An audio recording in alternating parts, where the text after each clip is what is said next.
And the final guy, Unai Pineda, our biggest prospect currently right now at Schalke, only 17 years of age, already with the most assists for. He doesn't look 17. He looks about 37, but I don't know, I guess he's just had a tough life, yeah? Out in the favelas in Argentina, to Gerson Kirken.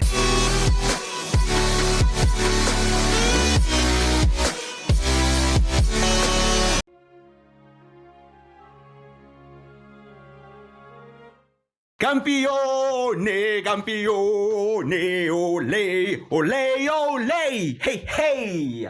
Oh, yeah, are you ready? Are you here? Have you been informed? Have they told you what has gone down in these parts? Now sit down and listen to me, baby. Yeah. When you see me in the street, you better talk to me nicely because we're champions. Of course, if you have been along the journey and you have been rooting for your boys, you are champions as well. Champions of what, you may ask? German Super Cup, sure. DFB Pokal, we own that. Bundesliga champions, yes, and of course the champions of Europe itself. We have traveled from Paris to Istanbul. We've traveled from Gelsenkirchen to Madrid, and the last stop was London. And we walked into the English capital, put our German flag in the center of it, and claimed it to be Schalke's. We will today be going through a season roundup of exactly what has gone on here. And just a little spoiler alert, we win. We win it all! Well, we win all that we could win because we did not win the UEFA Super Cup. We will be involved in the UEFA Super Cup very, very shortly at the beginning of next season. But there it is, boys. 4-3 victory in the Champions League final against Real Madrid. I am still processing. I don't even know what has happened. But it doesn't really matter. Seems like we'll be facing Chelsea in the Super Cup as they have won the Europa League. Internazionale Milano winning the UEFA Conference League. And it is the World Cup. We are, of course, in 2026. So this is the USA, Canada, Mexico hosted World Cup. And these are the groups. Of course, in our little save here, Germany won the Euros in 2024. And we will be looking out for a specific striker who unfortunately missed those Euros because he was injured. Oh, but they're not ready for Leo. Leo is operating on a different level right now. Germany are in Group G, and we will see how they do. It will be interesting to see there. I mean, maybe at some point Marcel will manage like an international team, but not now. And this is the player of the season, Hoffenheim's Keane. Who is Keane, dude? Who is this Don?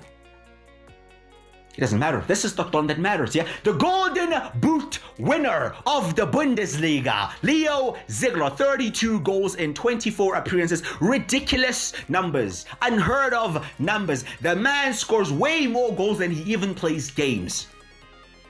And he still doesn't win Player of the Season, which is just ridiculous. They genuinely have something out for Leo because he has never won Player of the Season. It makes no sense. This is the team of the tournament, or the team of the season in the Bundesliga. We have Bowman in goal, okay? We have Mensch left back. We have Lacroix and Bella Kotchap, both of our center backs in there, which is good to see. We have Frimpong, Sulemana, Fenanch, Correa. Interesting. He played right back for us, but they put him in midfield. Makes no sense. This team of the season is just a shit show. There's no Ziegler. We have no attackers in the team of the season, although we scored the most goals in the league and we won the league undefeated.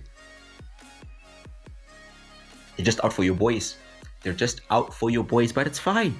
It's fine. Yeah, they don't want to see us winning. But look at this, bro. Look at the disparity in how many goals Ziegler scored compared to the others. 32 goals, and the guy in second has 19. Almost half of what Ziegler has. And he missed 3 months of the season. He missed 10 games in the Bundesliga, and these Dons still couldn't catch up. And he was actually 10 goals away from breaking Robert Lewandowski's record. You see this Lewandowski Don, bro? Whenever Ziegler is in his best form, he gets injured. And this Lewandowski Don somehow manages to keep that record. Very lucky because, of course, Ziegler would score 10 goals in 10 games. Well, he probably could score 10 goals in 2 games if, you know, the Don himself, you know. But it's fine. It's fine. He does take the golden boot. And in the assist category, we have Unai Pineda getting the most assists for us, which is actually pretty surprising. Not the most assists in the league, but we have other guys there like Arda Güler, we have Oyan, we have Salazar. Yeah, we scored a lot of goals and a lot of guys contributed, but of course we had the best defense in the league, and there is Stefan Ortega with the most clean sheets in the league. A goalkeeper who in the beginning of the season we signed to be a backup. He just took over, bro. And when he took over, we took over Germany. So good stuff on him. The top goal scorer in the Pokal, there's actually a couple of them, but Gonçalo Castro, one of our strikers, is up there because this really was his tournament. You know, this is also why he started the Pokal final ahead of Ziegler. He was very, very reliable. We have some guys there in the assists category as well. Of course, not many games being played in the Pokal, so the numbers there are not going to be too outrageous. And in clean sheets, well, both of our goalkeepers are top. Sommer getting 2 out of 3 and Ortega getting 2 out of 2. I guess Ortega played the semi-final and the final, whereas Sommer played the games leading up to that. In the Super Cup, of course, we won 1-0 and Ziegler got the winning goal. Schad got, I guess, the winning assist. And Sommer kept a clean sheet, again winning another trophy. Now in the Champions League, Leo Ziegler for the second year in a row is the top goal scorer in the Champions League. And look at that again, 16 goals, by far the top goal scorer. And in the Champions League, to those who do not know, Cristiano Ronaldo holds the record for the most goals in a season, and that is 17. 1 goal behind. Ziegler finishes. Again, that injury, bro. That injury. You see Lewandowski and Ronaldo, these men are lucky because we could have seen the most astonishing, the most brilliant season of any footballer ever.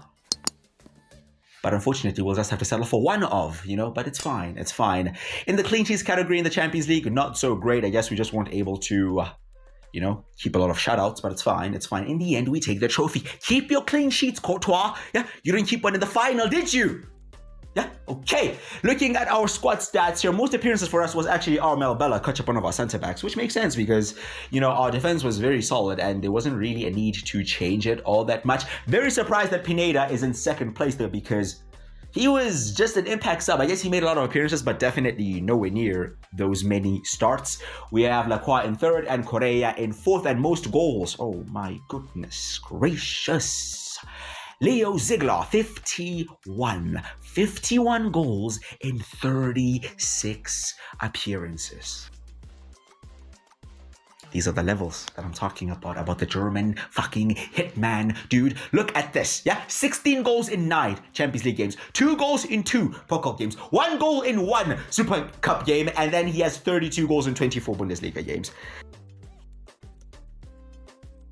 I'm not even going to say anything about that. Let's just keep moving on because this guy is just different, innit? Castro also getting 23 goals is very good. He deputized well, and I'm very happy with that return for a backup striker. And then Unai Pineda again in third place. This guy has had a very underrated season, Again, because he's just mostly been a sub. He actually has the most assists for us as well. He's been unbelievable, and he's still only 17. We signed him as a 16-year-old who are like, hey, let's just try this out. But then he has come in and been unbelievable. He has 12 goals and 13 assists. Hudson-Odoi with 11 assists. Salazar with 10. Salazar, to be fair, wasn't all that great this season, and neither was Arda Güler. But they still put up pretty decent numbers there.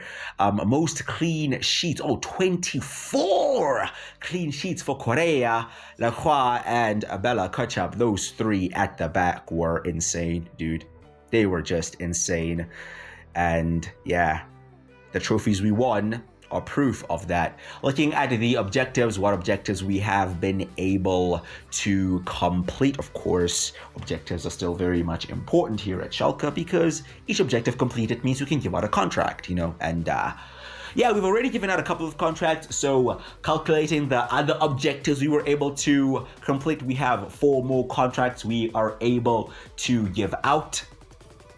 It's always tricky to determine who exactly you give the contracts to, because to those who you don't give contracts, listen boys, we may have won everything, but we're still not the top team in the world, we're the biggest team in the world in that sense, if a Madrid, or funny enough who we beat, come in for one of our players, or a Barcelona, or even a Bayern Munich, they can still get them. So yeah, yeah, we have to be very selective of who we give contracts to, but we all know who the number one Don who will be getting a contract is. The one guy that is absolutely untouchable here at Schalke. There's only one guy that you'd have to kill me before you can even sniff one strand of his hair.